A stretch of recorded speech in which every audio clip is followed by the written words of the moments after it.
Start होती है तो हम देखते हैं कि एक औरत के घर एक बहुत ही प्यारा बेबी पैदा होता है। वो उसका नाम हरक्यूलिस रखती है। उस वक्त के लोग एक राजा को पूजा करते थे जिसे वो अपना गॉड भी कहते थे और उसका नाम था ज़ेउस। और ये बेबी हमें ज़ेउस का ही दिखाया गया है। दूसरी तरफ हम ये देखते हैं कि ज़ेउस की वाइफ यानी रानी को जब पता चलता है कि ये बच्चा ज़ेउस का है और वो भी किसी इंसान से, अब यहाँ हरक्यूलिस कुछ बड़ा हो चुका था, लेकिन वो उसे मारना चाहती थी और इसीलिए वो 2 सांपों को उसे मारने के लिए भेज दिया। लेकिन क्योंकि हरक्यूलिस ज़ेउस का बेटा था तो उसी की तरह पावरफुल था, तो उन दोनों सांपों को अपने पास आने से पहले ही मार गिराता है। अब हम देखते हैं कि हरक्यूलिस काफी बड़ा हो चुका है। वहाँ के राजा उसे कुछ टास्क देती है। हरक्यूलिस इन टास्क से डरने वाला तो ना था, तो वो एक एक करके इनका मुकाबला करने लगता है और टास्क पूरे करने लगता है। सबसे पहले तो एक अजीब सी क्रिएचर से लड़ता है और जीत जाता है। उसके बाद भी कई जानवरों से लड़ता है और उन्हें हरा देता है।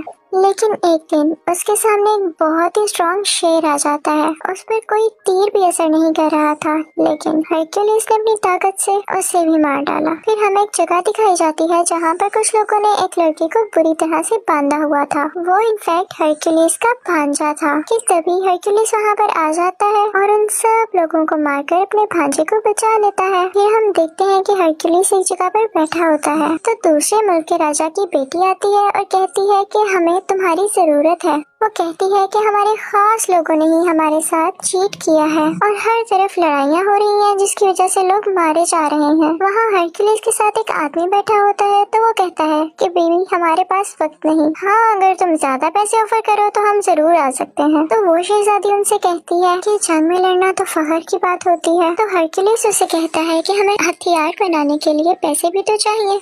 तो वो शहजादी कहती है कि मेरे बाबा यानी राजा बहुत अमीर हैं, तो वो तुम्हें बहुत सारा सोना दे सकते हैं। तो हरक्यूलिस मान जाता है और उसके साथ उसके मुल्क आ जाता है। वहाँ पर एक बहुत बड़ा स्टैचू लगा होता है जो कि ज़ेउस की वाइफ का था। तो शहजादी हरक्यूलिस को बताती है कि ये 5 साल में बना। यहाँ पर कोई भी नहीं यकीन कर रहा था कि ये वाकई ज़ेउस का बेटा है, लेकिन उस शहजादी के बेटे के लिए हरक्यूलिस तो कोई हीरो जैसा था। राजा उसे बताता है कि मेरे खास बंदे ने हमसे बगावत यानी चीट किया है और उसके बाद से पूरे मुल्क में लड़ाइयाँ चल रही हैं, इसलिए हमें तुम्हारी मदद की जरूरत है ताकि हम सब कुछ दोबारा ठीक कर सकें। वो उसे ये भी बताता है कि वो एक नॉर्मल इंसान नहीं है बल्कि वो एक जादूगर है और उसे गॉड के अलावा कोई नहीं मार सकता।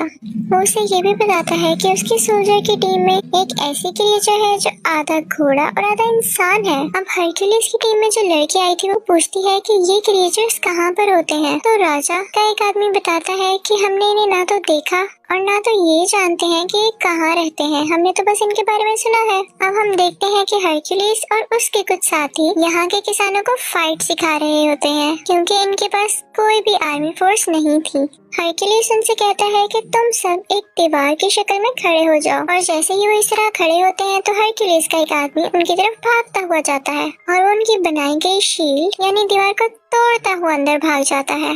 हरक्यूलिस उन सबसे कहता है कि इतनी कमजोर दीवार, अगर इसी तरह रहा तो तुम लोग हार जाओगे। अब यहाँ हरक्यूलिस इन सब फार्मर्स को ट्रेन कर रहा होता है कि हमें पता चलता है कि कुछ लोग इनके मुल्क पर अटैक करने आ रहे हैं। जब ये बात हरक्यूलिस को पता चलती है तो वो जंग करने से मना करता है क्योंकि वो कहता है कि जंग के बाद हमारे पास कुछ भी नहीं रहेगा। लेकिन वहाँ का राजा कहता है कि हम जितनी जल्दी लोगों को खत्म करेंगे उतनी जल्दी ही हमारे मुल्क में सुकून हो जाएगा। अब रात में हम देखते हैं कि शहजादी का वही बेटा जो हरक्यूलिस को अपना हीरो मानता था वो उससे मिलने के लिए आता है। वो उससे कहता है कि मुझे आप बहुत अच्छे लगते हैं और मैं भी बड़ा होकर आपकी तरह ही बनूंगा। यहाँ हम देखते हैं कि हरक्यूलिस किसी जानवर के दांत का लॉकेट अपने गले से उतार कर उस बच्चे के गले में डाल देता है। वो उसे बताता है कि ये मैं अपने बेटे को देना चाहता था लेकिन अब तुम्हें दे रहा हूँ। अब सब लोग उस तरफ जा रहे थे जहाँ पर इन लोगों ने दुश्मन राजा का मुकाबला करना था। रास्ते में ये लोग देखते हैं कि एक जगह पर कटे हुए सर लटके हैं। तो राजा उन्हें बताता है कि वो यहाँ पर हमसे पहले पहुँच चुका था और हमें डराने के लिए उसने यहाँ के लोगों को मार दिया। हरक्यूलिस कहता है कि हम यहाँ से पैदल जाएंगे और सब चलने लगते हैं, लेकिन हरक्यूलिस नोट करता है कि ये डेड बॉडीज आज की नहीं बल्कि कई दिन पुरानी है और ये उनके लिए एक साजिश थी, उनका ध्यान इधर उधर करने के लिए। और तभी हम देखते हैं कि चारों तरफ एक कबीले के कुछ लोग आ जाते हैं हरकुलिस काफी हैरान होता है कि हम तो इनकी मदद कर रहे हैं और ये उल्टा हमें ही घेरे हुए हैं। फिर हमें पता चलता है कि दुश्मन राजा एक जादूगर था और वही इन लोगों के दिमाग को भी कंट्रोल किया करता था। यहाँ पर ये कबीले वाले हरकुलिस और उसकी टीम यानी साथियों पर हमला कर देते हैं। इन सब में बहुत लड़ाई होती है और हरकुलिस बहुत अच्छी तरह से इनका मुकाबला करता है और सबको मार गिराता है। अब यहाँ का राजा काफी परेशान हो जाता है क्योंकि उसके सिपाही मारे गए थे।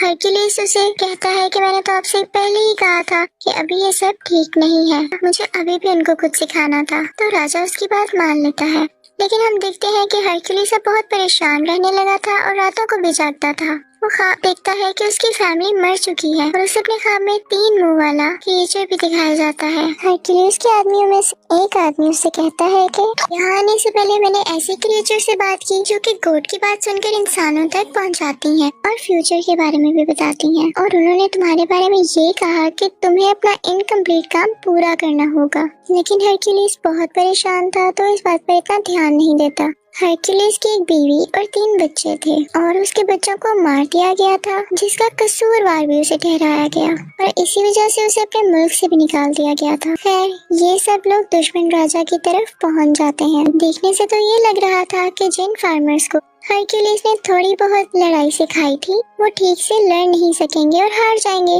लेकिन लकीली वो ये जंग जीत जाते हैं। फिर हम देखते हैं कि वो दुश्मन राजा हरकुलिस की तरफ बढ़ता है ताकि उसे मार सके। तो हरकुलिस फौरन से उसका घोड़ा गिराकर उसे कैद कर लेता है। कैद करने के बाद वो उसे राजा के पास ले जाता है। वो दुश्मन राजा कहता है कि तुमने मुझे बिला वजह कैद किया है, मैंने तुम्हारे मुल्क का कुछ नहीं बिगाड़ा। तो हरकुलिस कहता है कि अगर तुमने नहीं किया तो फिर किसने किया है। तो दुश्मन राजा उनसे कहता है कि तुम जरा खुद सोचो, जिस राजा के लिए तुम लड़ रहे हो अगर वो इतना ही अच्छा और ताकतवर है तो उसकी फौज उसके साथ क्यों नहीं है और उसे तुम्हारी क्यों जरूरत पड़ रही है। तुम जिसके लिए लड़ रहे हो वो इंसान ठीक नहीं है। रात को एक इवेंट होता है जिसमें राजा के सर पर ताज रखा जाता है क्योंकि उसने हर जगह कब्जा जो कर लिया था।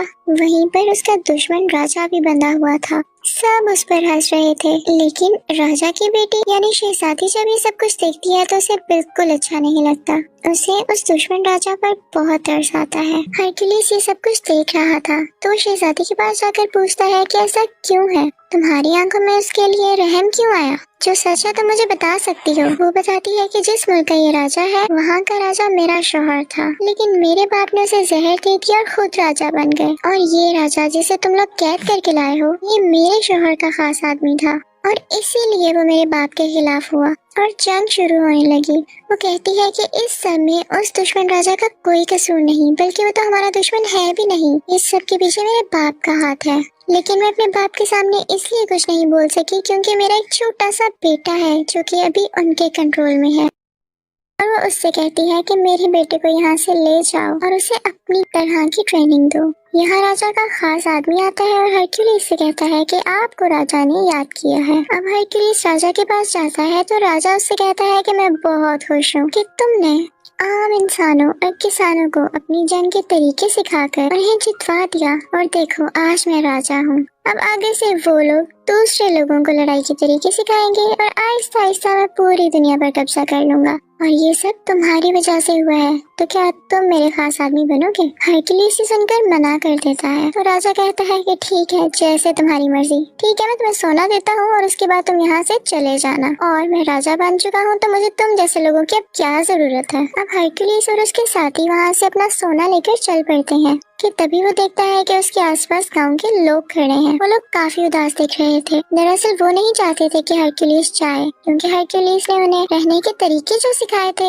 हरकुलिस जैसे ही देखता है वो अपने सोने की थैली फेंकता है और कहता है कि मैं यहीं रहूंगा क्योंकि यहाँ के लोगों को मेरी जरूरत है। हरकुलिस का एक साथी कहता है कि आप क्या कर रहे हैं, हमें अपना सोना मिल चुका है और हमें यहाँ से निकलना चाहिए। लेकिन हरकुलिस के बाकी साथी भी अपना सोना फेंक देते हैं और हरकुलिस के साथ ही रुक जाते हैं, सिवाय उसी एक साथी के। वो अपना सोना लेकर वहाँ से चला जाता है। अब हरकुलिस के साथी सीधा राजा के कमरे में आते हैं, लेकिन राजा के आदमी इन सबको घेर लेते हैं। यहाँ शहजादी और उसका बेटा भी होते हैं। अब राजा का खास आदमी उसे बताता है कि आपकी बेटी हरकुलिस को कह रही थी कि मेरे बेटे को अपने साथ ले जाओ। ये सुनते ही राजा अपनी बेटी से उसके बेटे को छीन लेता है यहाँ पर राजा का एक आदमी हरक्यूलिस पर अटैक करता है जिससे वो बेहोश हो जाता है और जब उसे होश आता है तो वो देखता है कि वो बड़ी बड़ी जंजीरों से बंधा हुआ है और तभी वहाँ पर उस मुल्क का राजा आ जाता है जहाँ पर हरक्यूलिस बड़ा हुआ था। हरक्यूलिस ने हमेशा उसका साथ दिया और उसके लिए कई जंगें लड़ी, लेकिन यहाँ पर इसने भी चीट किया और उसी बुरे राजा के साथ एग्रीमेंट कर लिया कि हम मिलकर दुनिया पर कब्जा करेंगे। वो अपने साथ 3 भेड़िए भी लाया था और उनके पास बिल्कुल वैसी थी जैसी हरक्यूलिस को ख्वाब में आया करती थी। वो सोचता है कि जब मेरी बीवी और बच्चों की डेथ हुई तब भी सेम ऐसी आवाजें मुझे आती थी, तो इसका मतलब इसके पीछे भी इन्हीं का हाथ था। हरक्यूलिस उनसे पूछता है कि आखिर तुम्हारा ऐसा करने के पीछे वजह क्या थी। तो उस मुल्क का राजा जहाँ हरक्यूलिस बड़ा हुआ था वो हरक्यूलिस से कहता है कि मुल्क के राजा हम थे, लेकिन तुम्हारे कारनामों और बहादुरी की वजह से सब लोग तुम्हारा नाम क्यों लेते थे। हमारे पास इसके अलावा और कोई ऑप्शन ही नहीं थी और हम तुम्हें भी नहीं मार सकते थे और हमने इल्जाम भी तुम पर इसीलिए लगाया था कि उस मुल्क के लोग तुमसे नफरत करने लग जाए और सिर्फ हमारा नाम लें। ये सुनकर हरक्यूलिस को बहुत गुस्सा आता है, लेकिन जंजीरों से बंधा होने की वजह से वो नहीं हिल पाता। अब यहाँ हम देखते हैं कि वो राजा सबको एक एक करके मारने का प्लान कर रहा था और इसके लिए सबसे पहले वो अपनी ही बेटी को मारने लगता है। ये देखकर हरक्यूलिस घबरा जाता है तो उसका साथी उससे कहता है कि तुम कर सकते हो, अगर तुम हिम्मत हार गए तो हमारा क्या होगा। ये सुनते ही हरक्यूलिस में काफी हिम्मत आती है और वो उन जंजीरों को तोड़ देता है और खुद को आजाद कर लेता है।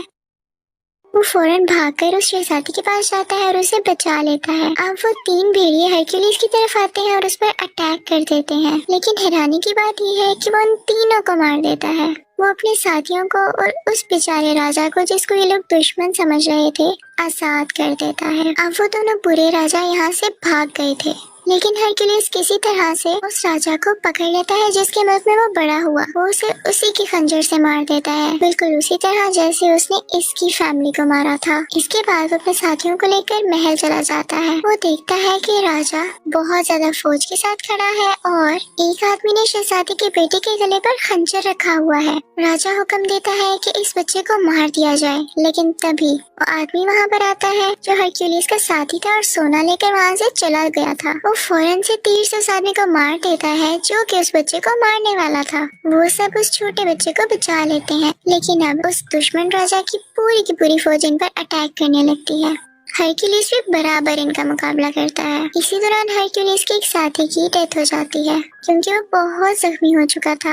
अब उस राजा की बाकी फौज भी इनकी तरफ बढ़ रही थी, लेकिन हम देखते हैं कि हरक्यूलिस के आदमियों ने बिल्कुल वैसी ही दीवार यानी शील्ड बनाई हुई थी जिसको तोड़ना नामुमकिन था। हरक्यूलिस वहाँ पर देखता है कि ज़्यूस की वाइफ की वहाँ पर बहुत बड़ी स्टैचू है। जैसे ही उस राजा के सोल्जर्स ऊपर आ रहे होते हैं तो हरक्यूलिस उस स्टैचू को नीचे की तरफ गिरा देता है। वहाँ से सब सोल्जर्स वापस आना शुरू कर देते हैं। जब राजा ये सब देखता है तो अपने सोल्जर्स पर गुस्सा होता है कि जाओ हरक्यूलिस को मारो, लेकिन तभी स्टैचू उस पर आकर गिरता है और वो राजा मारा जाता है और राजा के सब सोल्जर्स और बाकी सब लोग भी हरक्यूलिस की ये बहादुरी देखकर उसके सामने झुक जाते हैं। लोग अभी भी नहीं जानते थे कि ये वाकई ज़्यूस का बेटा है भी या नहीं, लेकिन ये जरूरी नहीं था क्योंकि वो इतना ज्यादा बहादुर और ताकतवर था कि इस चीज ने उसे आम लोगों से ऊपर कर दिया था। वो लोगों का ख्याल भी रखा करता था, इसीलिए सब लोग हरक्यूलिस की तारीफ करने लगे थे और यहीं पर कहानी की